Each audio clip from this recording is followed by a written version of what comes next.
Hello students, આજે આપણે કેમેસ્ટ્રીના GUJCET 31 March 2024ના રોજ લેવાયેલી છે એમનું આપણે કેમેસ્ટ્રીનું પેપર સોલ્વ કરીએ છીએ. એમના એમસીક્યુ જોઈએ. 41 નંબરનો એમસીક્યુ છે, ત્યાંથી 80 સુધી છે. તો પહેલો એમસીક્યુ, નીચેની સંકીર્ણ સ્પીસીસમાંથી કઈ પ્રકાશ ક્રિયાશીલ છે તે નક્કી કરો. તો અહીંયા જોઈ શકો છો કે આ COEN3Cl3 છે એ સ્પીસીસ એવી છે, સંકીર્ણ સંયોજન એવું છે કે જે એનું પ્રતિબિંબ અધ્યારોપિત થતું નથી, એટલે પ્રકાશ ક્રિયાશીલ છે.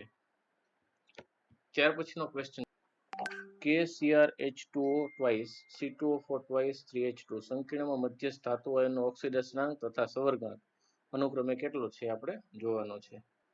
તો આ સ્પીસીસમાં KCrH2O twice C2O4 twice 3H2 એમાં જુઓ CrH2O twice C2O4 twice છે, એમાં C2O4 -2 એટલે 2 છે, એટલે -4 એનો ચાર્જ થશે. H2O નો 0 એટલે ક્રોમિયમનો +3 હશે, એટલે એનો ક્રોમિયમનો ઓક્સિડેશનાંક +3 થયો. હવે અહીંયા લિગેન્ડ આપણે કેટલા જોડાયેલા છે, તો કે એક બાયડેન્ટેડ લિગેન્ડ છે 2 ને 2 એટલે કે એનો સવર્ગાંક આના લીધે 4 થશે અને આના લીધે H2O ના લીધે 2 થશે, એટલે કુલ એમનો સવર્ગાંક થશે 6, એટલે આન્સર આવશે A +3 +6.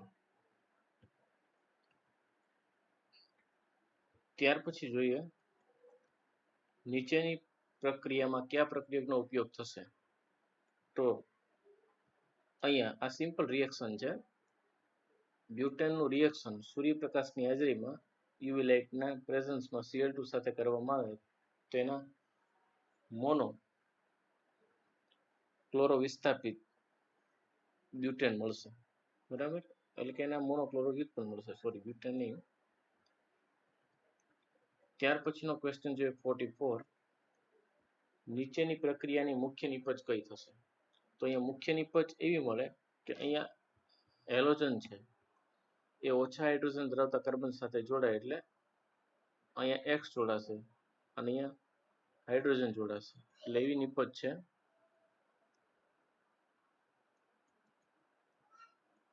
એવી નિપજ અહીંયા એમાં આપેલી છે.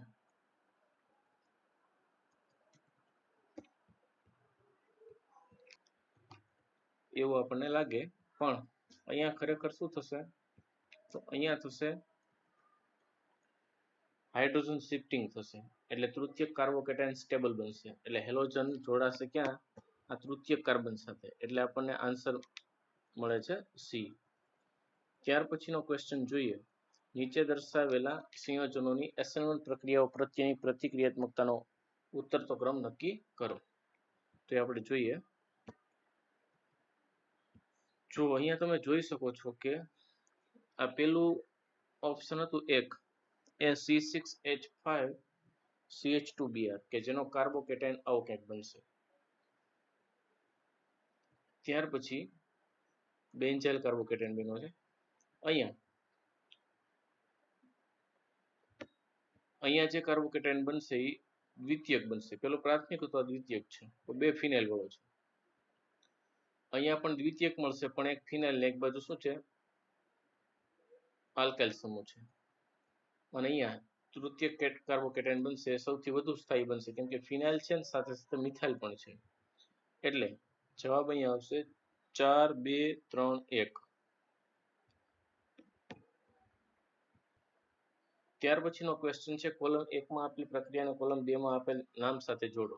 તો કોલમ 1 માં છે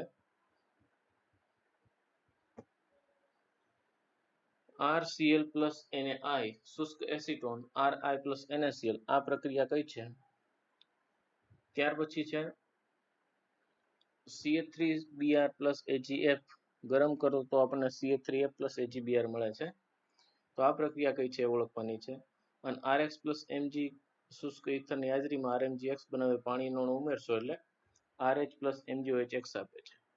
તો અહીંયા પહેલી પ્રક્રિયા છે ફ્રિંકલસ્ટેઇન છે, બીજી પ્રક્રિયા છે સ્વાર્ટ્ઝ છે, અને ત્રીજી પ્રક્રિયા છે એ ગ્રિગ્નાર્ડ છે.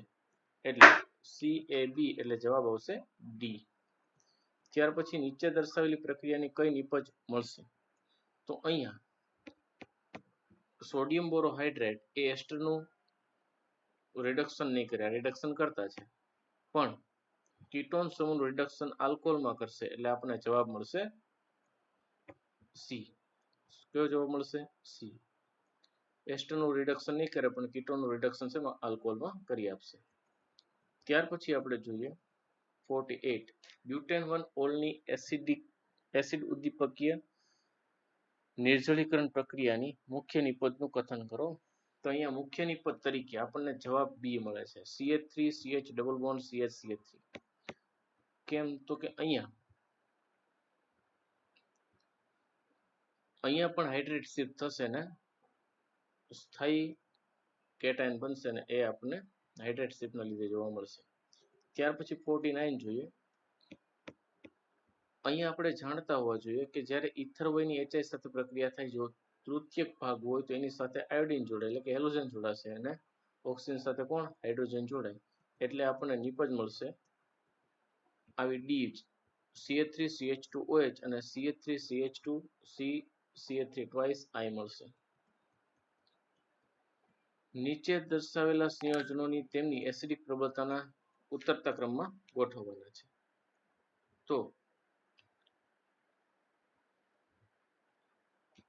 આ નાઇટ્રો સમૂહ છે એ EWG છે, CH3 છે EDZ છે, અહીંયા કોઈ સમૂહ જ જોડાયેલો નથી એટલે સૌથી વધુ એસિડિક નાઇટ્રો વાળું થાય, પછી વિસ્થાપિત સમૂહ નથી એ, અને ત્યાર પછી કોણ થશે? આ મિથાઇલ સમૂહ છે એ, એટલે જવાબ આવશે 2 1 3 વાળું એટલે એ આન્સર આવશે. ત્યાર પછી નીચેની પ્રક્રિયાનું નામ લખો. તો આપેલી પ્રક્રિયા H2PDBSO4 એટલે રોઝનમૂન પ્રક્રિયા આપેલી છે કે જે બેન્ઝોઇલ ક્લોરાઇડમાંથી આપણને શું આપે છે? બેન્ઝાલ્ડિહાઇડ આપે છે. ત્યાર પછી R plus CH3COCH3 H plus ની હાજરીમાં સ્કીપ બેઝ આપે તો R કોણ હશે? તો હંમેશા પ્રાથમિક એમાઇન છે એ કીટોન સાથે પ્રક્રિયા કરીને આપણને સ્કીપ બેઝ આપે છે. સ્કીપ બેઝ એટલે શું? તો અહીંયા CH3NH2 કીટોન સાથે પ્રક્રિયા કરશે તો CH3 twice C double bond NCH3 કે જેને સ્કીપ બેઝ અથવા વિસ્થાપિત એમાઇન કહેવામાં આવે છે. તો અહીંયા પ્રાથમિક એમાઇન અહીંયા લેશું તો આપણે સ્કીપ બેઝ મળશે. ત્યાર પછી જે 53 એક આપણને અહીંયા આલ્કિન આપ્યો છે, એની ઓઝોનોલિસિસ પ્રક્રિયા કરવાની છે, તો આપણને નિપજ શું મળશે જોવાનું છે. તો અહીંયા આપણને સાયક્લોહેક્ઝેનોન મળશે ઓઝોનોલિસિસથી. કેટલા અણુ? 2. એટલે અહીંયા જવાબ થશે સી. નીચે આપેલ કાર્બોક્સિલિક એસિડમાંથી કોનું pKa નું મૂલ્ય સૌથી ઓછું હશે? જેનો pKa સૌથી ઓછો હશે એનો Ka સૌથી વધુ થશે એટલે એ વધુ એસિડિક થશે. વધુ એસિડિક વાળો કોઈ કાર્બોક્સિલિક એસિડ હોય તો એ નાઇટ્રો સમૂહ કે જેની પાસે EWG છે એ વધુ એસિડિક થશે. ત્યાર પછી નીચેની પ્રક્રિયામાં C ને ઓળખી બતાવવાનું છે. તો અહીંયા આપણને આપેલું છે નાઇટ્રોબેન્ઝીનની FeNaCl સાથે પ્રક્રિયા કરો એટલે એનિલિન મળે છે. એનિલિનની ડાયઝોટાઇઝેશન પ્રક્રિયા કરવામાં આવે તો બેન્ઝીન ડાયોઝોનિયમ ક્લોરાઇડ મળે છે. આ બેન્ઝીન ડાયોઝોનિયમ ક્લોરાઇડમાં પાણી ઉમેરવામાં આવે 283 કેલ્વિન તાપમાને તો આપણને ફિનોલ મળે છે એટલે જવાબ આવશે બી. ત્યાર પછી જોઈએ આપણે ગેબ્રિયલ થેલેમાઇડ સંશ્લેષણથી કયો એમાઇડ બનાવી શકાય? તો ગેબ્રિયલ થેલેમાઇડથી હંમેશા પ્રાથમિક એમાઇડ બનાવી શકાય છે કે જે RNH2 એરોમેટિક એમાઇડ પણ એનાથી બનાવી શકાતો નથી એટલે RNH2 બનાવી શકાય. જવાબ આવશે એ. ત્યાર પછી 57 નંબર જોઈએ. નીચે દર્શાવેલ એમાઇન સંયોજનોની બેઝિક પ્રબળતાનો કયો ક્રમ સાચો છે? તો અહીંયા જવાબ આવશે સી. દ્વિતીયક, પ્રાથમિક, એમોનિયા અને ત્યાર પછી આવશે બેન્ઝેમાઇન એટલે કે એનિલિન. ત્યાર પછી 58 જોઈએ. કયો ડાયઝોનિક ક્ષાર પાણીમાં અદ્રાવ્ય અને ઓરડાના તાપમાને સ્થાયી છે? તો C6H5N2BF4- એ ઓરડાના તાપમાને સ્થાયી છે અને પાણીમાં અદ્રાવ્ય છે. લેક્ટોઝ શાની બનાવટ છે? તો લેક્ટોઝ એ બીટા ડી ગેલેક્ટોઝ અને બીટા ડી ગ્લુકોઝની બનાવટ છે. ત્યાર પછી નીચેનામાંથી કયો પદાર્થ જલીય દ્રાવણમાં ઝ્વિટરાયન તરીકે વર્તે? જેની પાસે બેઝિક અને એસિડિક બંને સમૂહ હોય એ ઝ્વિટરાયન તરીકે વર્તે. એટલે NH2CH2COOH એટલે જવાબ આવશે C. હિમોગ્લોબિનમાં આરબીસીની ઉણપ માટે વિટામિન B12 જવાબદાર છે. ન્યુક્લિક એસિડના બંધન માટે કયું ખોટું છે? તો જો ન્યુક્લિક એસિડ હોય ને એની શર્કરા બીટા ડી 2 ડીઓક્સીરિબોઝ છે. એના પહેલા નંબરના કાર્બન સાથે જો બેઝ જોડાય તો એ ન્યુક્લિયોસાઇડ બનાવે છે. અને ન્યુક્લિયોટાઇડ એકબીજા સાથે ફોસ્ફોડાયસ્ટર બંધથી જોડાયેલા હોય છે. પણ આરએનએમાં એડેનિન, ગ્વાનિન, સાઇટોસિન હોય છે, થાઇમિન હોતો નથી. એટલે વિધાન ખોટું છે. ત્યાર પછી 63 જોઈએ. 2.5 કિલોગ્રામ 0.25 મોલર ગ્લુકોઝનું જલીય દ્રાવણ બનાવવા માટે જરૂરી ગ્લુકોઝનું દળ શોધો. તો ગ્લુકોઝનું આણી દળ આપણે જાણીએ 180. અહીંયા મોલાલિટી આપી છે અને દ્રાવકનું દળ આપેલું છે. એ દ્રાવણનું દળ છે. તો આપણને ગ્લુકોઝનું દળ કેટલું મળે આપણે જોવાનું છે. તો મોલાલિટી બરાબર દ્રાવ્યનું દળ છેદમાં અણુદળ ગુણ્યા દ્રાવકનું દળ એ આપણે લઈએ તો દ્રાવ્યનું દળ બરાબર મોલાલિટી ગુણ્યા અણુદળ ગુણ્યા દ્રાવકનું દળ છે. પણ 25 ગુણ્યા 180 ગુણ્યા 2.5 એટલે 112.5 ગ્રામ જવાબ મળે છે. એટલે જવાબ આવશે એ. ત્યાર પછી જોઈએ 350 કેલ્વિન તાપમાને શુદ્ધ પ્રવાહી પી અને ક્યુ ના બાષ્પ દબાણ અનુક્રમે 450 અને 750 મિલીમીટર Hg છે. જો કુલ બાષ્પ દબાણ 600 મિલીમીટર Hg હોય તો પ્રવાહી પી અને ક્યુ ના મોલન્સ અનુક્રમે કેટલા હશે આપણે કહેવાના છે. તો અહીંયા આપણે પી ટોટલ વાળું સૂત્ર લાગુ પાડવું પડશે. આપણે જાણીએ છીએ એ મુજબ પી ટોટલ બરાબર P0P into XP plus P0Q into XQ થાય. તો પી ટોટલ બરાબર P0P તો XP ને બદલે 1 - XQ લખી શકીએ. એટલે P0P into 1 - XQ plus P0Q into XQ લખી શકાય. પી ટોટલ 600 આપ્યું છે, P0P 450 છે, -450 XQ વત્તા P0Q છે 750 એટલે 750 XQ. 600 માંથી 450 બાદ કરીએ એટલે 150 વધે બરાબર 300 XQ વધશે. 750 માંથી 450 જાય એટલે 300. એટલે XQ બરાબર 150 ના છેદમાં 300 એટલે 0.5 થાય. XQ બરાબર 0.5 હોય તો XP પણ 0.5 જ મળે. એટલે જવાબ આવશે એ. ત્યાર પછી જોઈએ 645 ગ્રામ ઇથિલિન ગ્લાયકોલનું જલીય દ્રાવણ બનાવવા ઠાર બિંદુ અવનયન 225 કેલ્વિન છે. તો દ્રાવણમાં ઇથિલિન ગ્લાયકોલનું વજન શોધો. તો અહીંયા del TF is equal to KF into 1000 into W2 upon M2 into W એ સૂત્ર લાગુ પાડીએ આપણે. તો અહીંયા સૂત્રમાં કિંમત મૂકીએ. W2 ના સૂત્રનો કરતા બને 2.25 ગુણ્યા 62 ગુણ્યા 645 છેદમાં 1.86 ગુણ્યા 1000 તો આપણને 48.375 ગ્રામ દ્રાવ્યનું વજન મળે છે.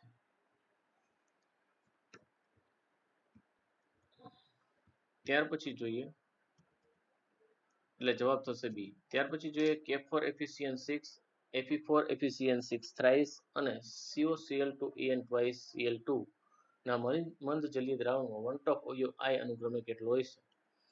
તો અહીંયા ઓપ્શનમાં ભૂલ છે મિત્રો.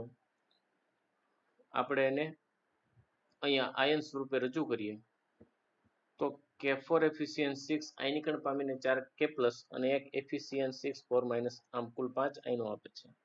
એટલે એનો 1/5 થાય. Fe4 FeCN6 thrice એ 4 Fe+3 અને 3 FeCN6 4- આમ કુલ 7 આયનો આપે છે. જ્યારે COCl2En twice Cl2 છે એ આપણને કુલ 3 આયનો આપે છે. COCl2En twice 2+ અને બીજો 2Cl-.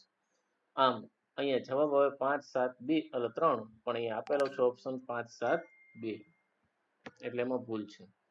એટલે જવાબ થશે 5 7 2 પણ 5 7 3 આવે છે. ત્યાર પછી pH 10 વાળા દ્રાવણ સાથે સંપર્કમાં રહેલા હાઇડ્રોજન વિદ્યુત ધ્રુવનો પોટેન્શિયલ આપણે ગણવાનો છે. આપણે જાણીએ છીએ કે અહીંયા pH આપી છે 10 pH બરાબર negative log of H plus ની સાંદ્રતા એટલે H પ્લસ ની સાંદ્રતા બરાબર એન્ટી લોગ ઓફ -10 એટલે H પ્લસ ની સાંદ્રતા થાય 10 ની -10.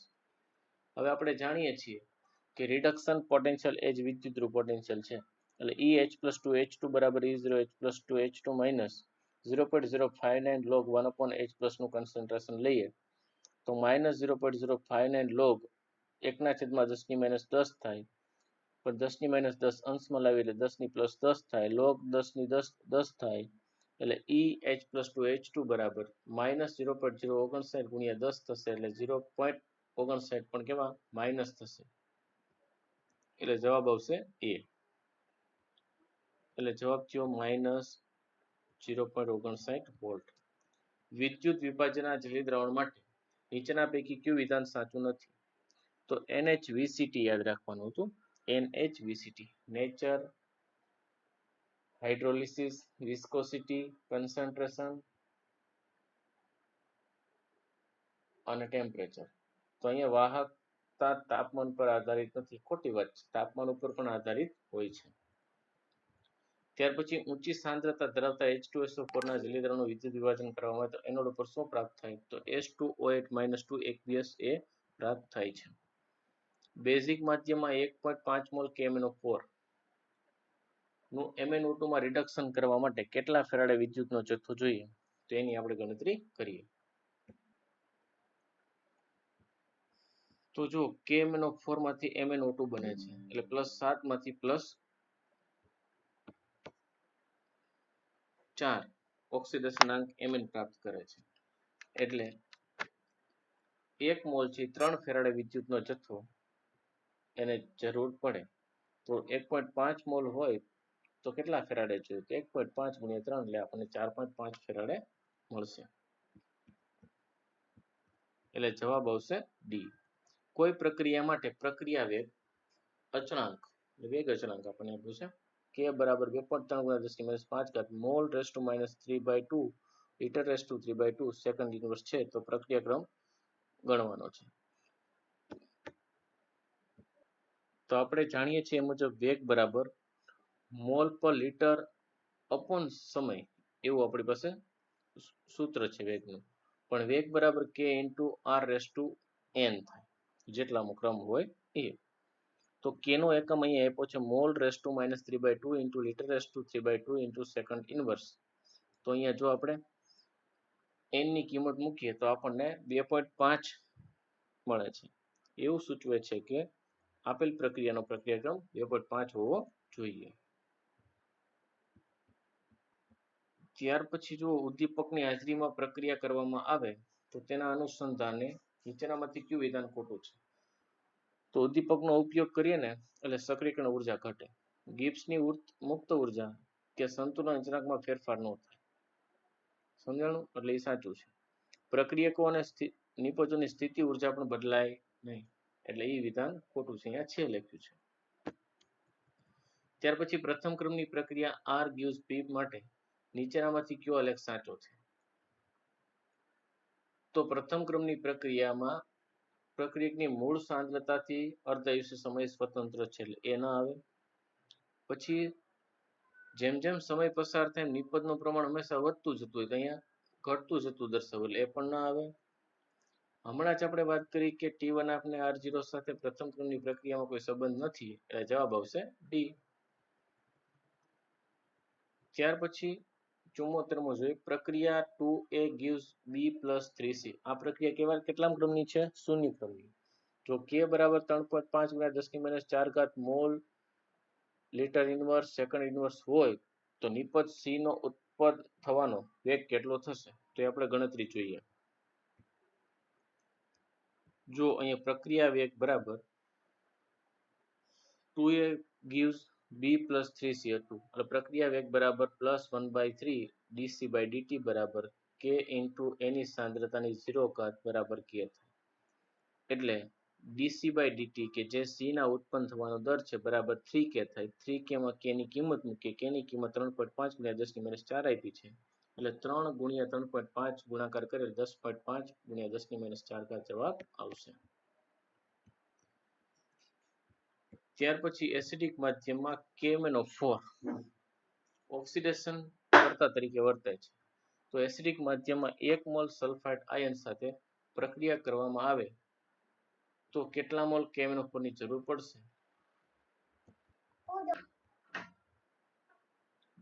જો અહીંયા આપણે જોઈએ તો Mn+7 માંથી Mn+2 બને એસિડિક માધ્યમ હોય તો, અને S-2 નું S માં રૂપાંતર થાય, એટલે -2 માંથી 0 અને Mn નો +7 માંથી 2 થાય, એટલે 5 ઇલેક્ટ્રોન એ ઉમેરાતા હોય ને 5 ઇલેક્ટ્રોન મુક્ત થતા હોય.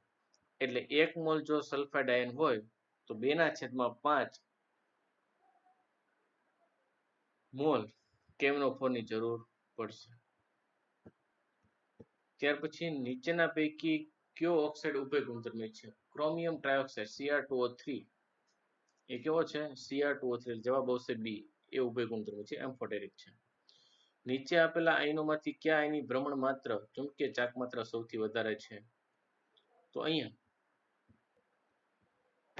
જવાબ Mn+2 આવશે, કેમ કે Mn+2 માં કુલ 4 ઇલેક્ટ્રોન અયુગ્મિત હશે. 4 ઇલેક્ટ્રોન અયુગ્મિત હોય તો એની ચુંબકીય ચાક માત્રા વધી જશે. લેન્થેનાઇટ શ્રેણીના એક સભ્યનું નામ આપો કે જે +4 ઓક્સિડેશન અવસ્થા સાથે સુપ્રસિદ્ધ છે. તો એ સીરિયમ છે. Tris ethane diamine cobalt 3 sulphate. તો પેલું ઓપ્શન જોઈએ તેમાં CO+3 હોય તો SO4 - 2 એટલે એ તટસ્થ નથી જળવાતું. પછી અહીંયા જોઈએ તો CO+3 હોય, અહીંયા 3 છે તો અહીંયા પણ તટસ્થતા જળવાતી નથી. અહીંયા CO+3 હોય તો અહીંયા પણ વીજભારની દ્રષ્ટિએ તટસ્થ બનશે નહીં, એટલે જવાબ આવશે C. ત્યાર પછી NiCO4 NiCN4 - 2 આ બંને સંકીર્ણ છે. એમાં બેમાં સંકરણ કયું છે આપણે જોવાનું છે. તો પહેલા આપણે એવું જોઈ લઈએ કે Ni એનો પરમાણુ ક્રમાંક છે 28, આર્ગોન 3D8 4s2 થશે. હવે NiCO4 બને તો CO છે કાર્બોનિલ A, પ્રબળ લિગેન્ડ છે એટલે શું કરશે? યુગ્મીકરણ કરશે, એટલે 8 ને 2 10 ઇલેક્ટ્રોનના 3D કક્ષકમાં ભરાઈ જશે. હવે જ્યારે CO પોતાના ઇલેક્ટ્રોન યુગ્મ દાખલ કરવાનું શરૂ કરશે તો 4s અને 4p માં દાખલ કરશે, એટલે અહીંયા સંકરણ sp3 થશે. જો હવે વાત કરીએ NiCN4 - 2 ની, તો એમાં Ni ની ઓક્સિડેશન અવસ્થા +2 થશે, એટલે એની ઇલેક્ટ્રોન રચના 3D8 4s0 થશે. હવે 3D માં 8 ઇલેક્ટ્રોન છે, એનું યુગ્મીકરણ સાયનાઇડ લિગેન્ડ દ્વારા થાય, કેમ કે પ્રબળ લિગેન્ડ છે. યુગ્મીકરણ કરાવે ત્યાર પછીની ખાલી વધતી કક્ષક ડી કક્ષક એક બાકી રહેશે, એટલે ડી કક્ષકમાંથી ઇલેક્ટ્રોન યુગ્મ દાખલ કરવાનું સાયનાઇડ શરૂ કરશે, એટલે એક ડી, એક એસ અને 2p, એટલે અહીંયા સંકરણ થશે DsP2. આમ NiCO4 માં sp3 અને NiCN4 - 4 માં આપણને -2 માં સંકરણ DsP2 થશે, એટલે અહીંયા જવાબ આવશે ડી. આવા જ વિડીયો મેળવવા માટે અમારી ચેનલને ખાસ સબસ્ક્રાઇબ કરજો. સબસ્ક્રાઇબ કરવાનું ભૂલશો નહીં. વિડીયો જો ગમ્યો હોય તો લાઈક કરજો. Thank you.